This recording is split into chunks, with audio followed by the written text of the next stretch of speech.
नमस्कार। आप देख रहे हैं डार्क गली यूट्यूब चैनल। आज की कहानी है बिहार में रहने वाले सुरेश की। कहानी में आगे बढ़ने से पहले खौफनाक और डरावनी कहानियाँ सुनने के लिए चैनल को अभी सब्सक्राइब करें। सुरेश का गांव काफ़ी छोटा था, जिसकी वजह से वहाँ रोजगार मिलना बहुत मुश्किल था। गांव से कुछ दूर एक फैक्ट्री थी, वहाँ किस्मत से सुरेश को नौकरी मिल गई थी।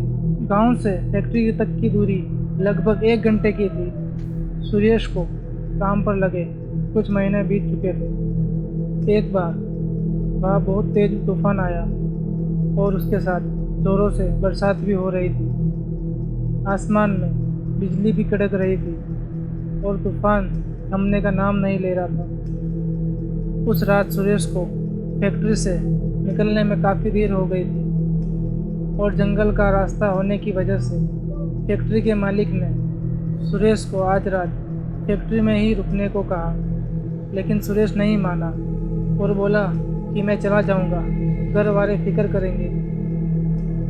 सुरेश घर जाने के लिए निकल जाता है। उसके निकलते ही तूफान और बारिश और भी ज़्यादा तेज हो जाती है। जंगल में से जंगली जानवरों की बहुत आवाज़ें आ रही थी। सुरेश के पास एक टॉर्च थी, वो भी मर मर कर रोशनी दे रही थी, पर आसमान में कड़क रही बिजली की वजह से रास्ता थोड़ा बहुत दिखाई दे रहा था। चलते चलते सुरेश सोच रहा था कि ये रास्ता ख़त्म होने का नाम क्यों नहीं ले रहा है। अभी तक उसे गांव पहुंच जाना चाहिए था। सुरेश चला जा रहा था, तभी उसे एक आदमी दिखाई दिया। सुरेश को लगा कि ये भी गांव ही जा रहा है तो रास्ता आराम से कट जाएगा। ये सोचकर सुरेश उसके पीछे जाने लगा। उसने गौर किया कि वो आदमी एक पेड़ से लंगड़ा चल रहा है, साथ ही उसका सर बाईं तरफ जंगल के पेड़ों को देखे जा रहा था और गर्दन नीचे की तरफ झुकी हुई थी। उसकी हरकतें किसी सामान्य इंसान की तरह नहीं थी। सुरेश उसके पीछे पीछे चल रहा था। सुरेश ने जानना चाहा कि आखिर ये कौन है, शायद गांव का ही कोई आदमी हो। उसने अपनी टॉर्च चालू की ताकि उसका चेहरा देख सके। वो जैसे ही उसके पास गया और उससे पलटने को कहा, जैसे ही टॉर्च बंद हो गई और एकदम से बिजली कड़क उठी। बिजली की रोशनी में सुरेश को उसका चेहरा दिखा और वो एकदम दूर जाकर गिर गया। उसका शरीर जैसे सुन्न पड़ गया था।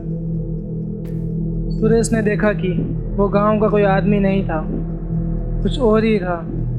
उसकी आंखों की जगह 2 बड़े बड़े छेद थे, मानो किसी ने दोनों आंखों को निकालकर बड़ा छेद कर दिया हो। उसका जबड़ा अपनी जगह से अलग होके एक तरफ लटक रहा था। उसमें से दांत भी साफ दिखाई दे रहे थे और दांत भी ऐसे कि काट ले तो सारे शरीर का मांस एक पल में ही निकाल दे। धीरे धीरे वो सुरेश की तरफ बढ़ रहा था। हर पल बिजली कड़कती और वो और उसके पास चला जाता। सुरेश का डर से बुरा हाल था। वो एकदम से सुरेश की तरफ भाग के आता है और सुरेश बेहोश हो जाता है। सुबह जब सुरेश की आँख खुली तो वो अपने घर पर था। सुरेश का पूरा शरीर कटा फटा था और काफ़ी खून बह रहा था। कुछ दिनों बाद सुरेश का शरीर सड़ने लगता है और एक दिन सुरेश कहीं गायब हो जाता है। अगर ये कहानी आपको अच्छी लगी हो तो वीडियो को लाइक करें और चैनल को सब्सक्राइब करें।